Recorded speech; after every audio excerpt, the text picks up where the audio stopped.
안녕하세요. 절대갑투비의 명품 PD 한 PD입니다. 자, 오늘은 제가 좀 제 경험담을 좀 이야기해 드리겠습니다. 자, 서울 아파트의 어떤 그 가격에 대한 문제예요. 계속 우리가 그 문제에 대해서 고민을 해봐야 돼요. 자, 제가 2001년도인가 자격증을 따서 이제 부동산을 시작했어요.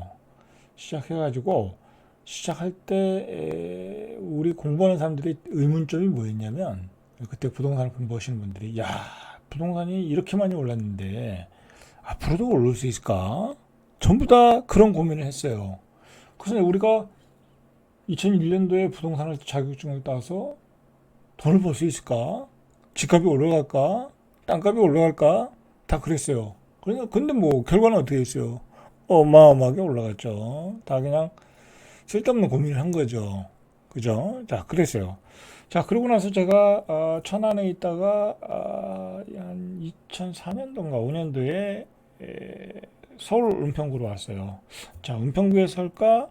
용산구에서 할까? 성동구에서 할까? 광장구에서 할까? 고민을 하다가 가격이 제일 안 오른 다른 데는 많이 올랐었거든요. 그때 뭐 뉴타운이다 해가지고 그래서 거래도 좀 떨어지고, 그죠? 그것도 비싸니까 거래가 안 될 거 아니에요. 그래서 은평구가 안 올랐어요, 그때는. 그래서 안 오른 곳으로 가자 해서 은평구로 갔어요. 그러나 제가 만약에 용산구로 갔다, 뭐 광장구로 갔다, 용산구로 갔다 그랬다고 하면 더 많은 돈을 벌었겠죠? 그죠? 거기 재개발 지역 물건들을 가지고 있었을 거니까 어마어마한 돈을 더 벌었겠죠? 그죠? 순간의 선택이 또 그렇더라고요. 자, 어쨌든 은평구에서 와서 보니까 32평 아파트가 그때 기준으로 한 10몇 년 된 건데 조금 구축이었죠. 한 5, 6년 됐으면 뭐 그렇게 아주 구축도 아니잖아요. 그런데 한 2억 5천 정도 했어요. 32평이. 전세는 한 2억 정도 했고, 싸다. 그죠? 왜 이렇게 싸냐? 천안보다도 더 싸더라고요. 천안보다도 더 싸. 그래서 너무 싸다. 그런 데가 이제 보석이었죠. 그래가지고 투자자들이나 실수요자들이 나중에 몰려오더라고요. 바로 몰려오더라고요. 싸니까. 오픈하자마자 쭈르륵 팔리더라고요. 그래서 제가 그걸 2억 5천에서 한 3억 한 2천까지 팔았던 것 같아요. 이제 그 이상은 안 올랐어요. 이제 나중엔 더 올랐겠지만 제가 할 때는 거기까지 팔았어요. 자, 근데 나중에 3억 2천에 이제 팔리니까 어떤 아줌마가 인상이 안 좋은 아줌마가 들어오더니 3억 5천에 내놓는 거예요. 그래서 속으로 그랬어요. 저 아줌마 정신이 있나? 참 욕심이 끝이 없네. 속으로 그랬어요. 매물 접수하면서. 그래서 그 사람 이상하다 했는데 알고 보니까 그 사람이 고수야. 그래서 나중에 이제 그 2008년 이후에 집값이 폭락하고 다시 뭐 2억 7천, 뭐 8천, 뭐 그렇게까지 떨어졌어요. 그러다가 그게 다시 최근에 얼마까지 올랐냐면 6억 5천 뭐 그렇게까지 올라갔어요. 6억 5천 두 배가 된 거죠. 그 당시 기준으로 보면. 자, 그런데 보세요. 제가 2억 5천에 팔 때는 2006년도야. 20년이라는 세월이 흐른 거죠. 20년의 세월이 흘러서 6억 5천을 받았으면 그게 잘 파는 거냐 이거야. 그렇지 않다라는 거죠. 그럼 오른 것도 아니라는 거야.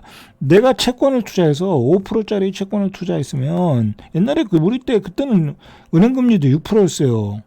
그러면 10년이면은 20년이면 100%가 넘어요. 그죠? 100%가 넘어. 그 아파트를 굳이 가지고 있지 않아도 내 현금은 두 배가 된 거예요. 그죠? 그러니까 그 아파트를 가지고 있어서 오른 게 아니에요. 그리고 그 인근 지역에서의 분양가가 얼마예요, 지금? 최소 12억이에요. 12억. 최소 12억. 그러니까 현금 가치가 떨어지고 물가가 올라가면서 그 아파트는 제자리에 있을 뿐이에요. 서울의 아파트가 그나마 서울에 수요가 많은 아파트도 별로 인기가 없는 아파트는 별 볼 일 없다는 거죠. 그죠? 오른 게 아니란 거야. 그러니까 지방에 있는 아파트는요. 이거는 뭐랄까요? 오르는 게 아니고 떨어지고 있는 거예요. 구축의 아파트는 오르는 게 아니에요. 구축의 아파트예요. 예를 들어서요. 천안에 제가 우리 누나가 사는 아파트가 있는데 그게 예전에 그 동네가 만들어질 때는 거기가 신도시였거든요. 지금은 이제 구도심이라고 보기도 그렇지만 옛날에는 신도심이었어요. 그 복명동이니까. 그런데 그때는 인기가 있었어요. 근데 그게 지금 몇 년이 됐냐고. 지금 한 40년 됐죠? 그걸 예를 들어서 한 5천만 원에 분양을 받았어. 5천만 원에 40년 전에 뭐 4천만 원이든 5천만 원이든 받았어. 그런데 지금 그게 얼마냐면 예전에는 9천만 원 했다가 요즘 뭐 한 1억 5천 원인 것 같아요. 40년 만에 1억 5천이야. 그게 오른 게 아니잖아요. 그죠? 오른 게 아니잖아. 오른 게 아니라니까요. 떨어진 거죠. 그 1억 5천 가지고 어딜 가겠어요. 그죠? 그냥 우리 누나는 그냥 사니까 사는 거예요. 예, 그러니까 실질적으로 우리가 아파트를 그냥 일반 서민들 중산층이 가지고 있는 아파트를 가지고 있다고 하는 것은 그렇게 가격이 오르지 않아요. 그죠? 이, 이 중저가 아파트는 그렇게 가격이 오르지 않는다. 심지어는 서울 아파트마저도. 자, 그런 얘기를 좀 해보고 싶고요. 그 다음에 이제 강남에 대한 얘기인데 2006년도에 강남이 예를 들어서 그 당시에 이제 2003년도에 한번 폭등하고 좀 쉬었다가 2006년도에 한번 다시 폭등을 하거든요. 강남 아파트가 그래서 대략 그냥 평균적으로 보면 6억에서 12억이 돼버려요. 두 배가 오르는 거예요. 근데 가격도 두 배가 되지만 상승폭이 크잖아요. 그러니까 여러분들 그 6억 12억짜리가 지금 얼마가 됐어요? 40억이 됐잖아요. 50억이 됐고 뭐 이제 그 구축 기준으로 보면 한 40억 정도라고 할게요. 그러면 4배가 올랐잖아요. 그때 2006년도에 폭등 지점에서 4배가 올랐어요. 그런데 강북의 아파트는 2배가 올랐어요. 지금 실질적으로는 그렇지만 한 아파트는 3억이 올랐고 한 아파트는 얼마가 올랐어요? 30억이 올랐잖아요. 그죠? 여긴 3억 올랐고 30억이 올랐잖아요. 그럼 10배 차이가 났잖아요. 그러니까 여러분들 어디를 가지고 있어야 되겠어요? 강남을 가지고 있어야 되는 거예요. 그죠? 그러니까 여러분들이 지금 아무리 신축이니 준신축이니 해서 조금 떨어지는 동네 가지고 있어봤자 현금 가치에 대한 해지밖에 안 돼요. 결과적으로. 20년 뒤에 서울이니까 올라갈 수 있잖아요. 내가 10억짜리를 가지고 있어. 그 20억이 됐어. 20년 뒤에. 그 20억이 별 볼 일 없다니까요. 돈 가치가 떨어지기 때문에. 그런데 예를 들어 지금 40억짜리를 가지고 있는데 100억이 됐어. 강남을 샀는데 20년 뒤에. 그럼 개념이 틀리잖아요. 이 사람은 10억만 벌었고 이 사람은 얼마 벌었어요? 60억을 벌었잖아요. 그죠? 거기서 차이가 나더라. 그래서 강남이라는 얘기를 하죠. 강남에 투자를 그래서 부자들이 하고 앞으로도 그런 추세가 계속된다. 옛날에는 얼마 전까지만 해도 그죠? 다주택자에 대한 중과세 규제가 없고 취득세에 대한 규제가 없고 종부세에 대한 규제가 없다고 했을 때 그때는 여러 주택을 가져서 돈을 벌었어요. 그러나 지금은 그렇게 할 수가 없잖아요. 중과세가 있고 취득세가 있고 보유세가 있고 뭐 도저히 감당할 수가 없잖아요. 다주택은. 자, 제도가 그렇게 만들어 놨어요. 이 정치를 하는 사람들이 그렇게 만들어 놨기 때문에 이 앞으로도의 추세는 똘똘한 채로 갈 수밖에 없는 거라는 얘기죠. 그리고 제가 그 2008년도인가요? 이제 막 강남의 집값이 뜬 다음에 그때 이제 얼마나 후유증이 컸냐면 너무나 많이 올랐기 때문에 세상 사람들이 이제 부동산 끝났다. 다 그렇게 얘기했어요. 자, 그렇게 이야기한 후유증이 결국은 2013년까지 간 거예요. 그죠? 그렇게 간 거다. 자, 그런데 그때 그렇게 많이 올랐는데도 불구하고 많은 글들이 쏟아져 나왔어요. 강남의 미래에 대한. 그래서 제가 그때 굉장히 저 이제 관심이 많으니까 꼼꼼하게 읽어봤어요. 아직도 기억이 나는데 그때 기억이 여러분들 그때 전문가와 지금 전문가는 질이 틀려요. 제가 생각엔 그때 전문가들이 질이 훨씬 높아요. 어떤 사회적 공익성도 있었고. 근데 지금 뭐 전문가들이라는 사람은 맨날 서울 집값 천정 없어요. 강남 집값 천정 없어요. 폭등합니다. 그렇게만 얘기하는 사람들이잖아요. 그죠? 그렇게만 얘기하지. 뭐 근거를 잘 못 대요. 가격적인 어떤 근거를 못 대는데 제가 그때 신동아인가요? 그 특집 기사로 된 글을 읽었는데 아주 꼼꼼하게 쓴 글이었는데 아직도 지금도 인상적이고 그때 기억이 이 핵심 요지가 뭐였냐면 강남은 오를 수밖에 없다. 한마디로 앞으로도 계속 오를 수밖에 없다. 그 얘기를 하는 거예요. 왜? 딱 그건 거기서 핵심이 뭐냐면 교육이었어요. 교육.